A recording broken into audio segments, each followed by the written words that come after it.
ये सवाल 2019, 2020, 2022, 2023, 2024, 2025 और मैं अगर बड़ा बड़ा लिख दूं कि 2026 तो शायद गलत नहीं होगा, क्योंकि मेरे प्यारे बच्चों ये सवाल आपको 2026 के बोर्ड पेपर में लिखा हुआ मिलेगा।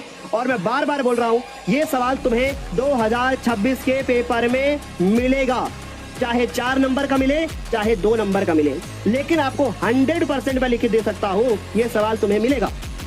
ठीक है, ये सवाल तुम्हें 100% 2026 के बोर्ड पेपर में देखने को मिलेगा, लिखित ले लो मेरे से।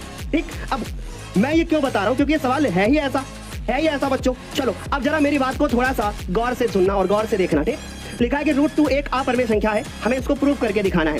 यहाँ √2 की जगह पे 3 हो सकता है, 5 हो सकता है, 7 हो सकता है, यहाँ पे 11 भी हो सकता है, लेकिन ज्यादातर चांस होते हैं 2, 3 और 5 के और 7 के, चारों के। ठीक है, तो सर अब देखो जरा ध्यान से, सिद्ध कीजिए कि √2 एक अपरिमेय संख्या। हम कैसे सिद्ध करेंगे, हम उल्टा मान लेंगे।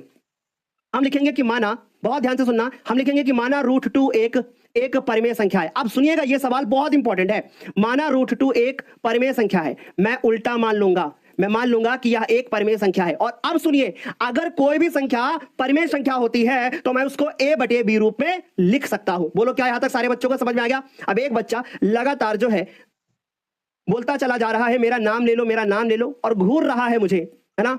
मेरे प्यारे बच्चों, आपका नाम जिस दिन बोर्ड पेपर में तुम टॉप 10 रैंक में आ जाओगे, मैं तुम्हारा नाम भी ले लूंगा और तुम्हारा नाम इस बोर्ड पे लिख भी दूंगा।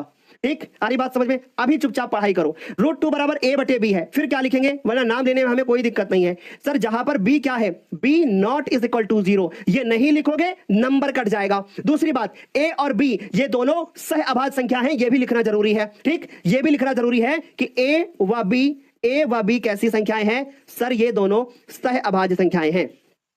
ये दोनों कैसी संख्याएं हैं? ये दोनों सहअभाज्य संख्याएं हैं। ठीक, ये बात भी हमको लिखनी पड़ेगी। सर सहअभाज्य है इसका मतलब क्या है?